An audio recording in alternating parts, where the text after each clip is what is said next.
ये आज हम आप लोगों को दिखाते हैं सेंट्रीपिटल एंड सेंट्रीफ्यूगल फोर्स का कॉन्सेप्ट, राइट। और सबसे पहले तो मैं आपको बता दूं कि ये जो आदमी मौत के कुआं में अपनी बाइक को ऐसे उड़ा रहा है, जरा सोचो फिर ये आदमी इधर गिर क्यों नहीं रहा है, क्या हो गया, ग्रेविटेशनल फोर्स हो गए हैं या फिर वो कहीं छुट्टी पे चले गए हैं। अगर नहीं गए तो ये गिर क्यों नहीं रहे, इसका रीजन देखते हैं, ठीक है। तो सबसे तो इस पे एक फोर्स लग रहा होगा, सर्कुलर पाथ है, इस सर्कुलर पाथ के सेंटर के तरफ, जिसे हम लोग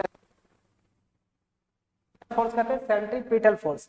एक और जिस समय यहाँ पर सेंट्रीपिटल फोर्स एक्ट हो रहा था, उसी समय एक इमेजिनरी फोर्स कह सकिए, जादुई वाली फोर्स कहिए, जो होता नहीं है। जब सेंट्रीपिटल फोर्स लगता उसी समय ये फोर्स एक्ट होते हैं या कहिए कि प्रोड्यूस हो जाते हैं, और उस फोर्स इसके अपोजिट डायरेक्शन में एक्ट होता है, जिसको हम लोग सेंट्रीफ्यूगल फोर्स कहते हैं। इसको एफ स्मॉल एफ से डिनोट कर दिया मैंने, इसको एफ सी से डिनोट कर दिया, ठीक है।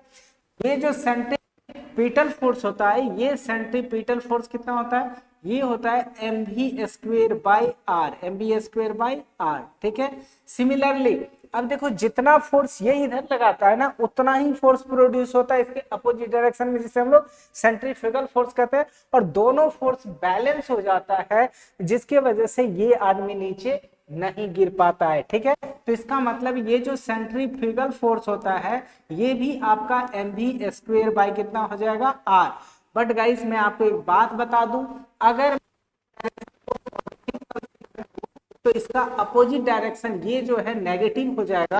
तो इन दोनों में अगर मैं कभी इस सेंट्रीफ्यूगल और सेंट्रीपिटल का रिलेशन लिखूं, तो ये दोनों में बस एक माइनस हो जाएगा और एक प्लस हो जाएगा, ठीक है। तो अगर सेंट्रीपिटल को मैं प्लस ले रहा हूं तो सेंट्रीफ्यूगल क्या हो जाएगा, माइनस हो जाएगा, एक दूसरे के अपोजिट डायरेक्शन में। अगर इसे एंगुलर वेलोसिटी में चेंज करना है तो आप कर सकते हो, जैसे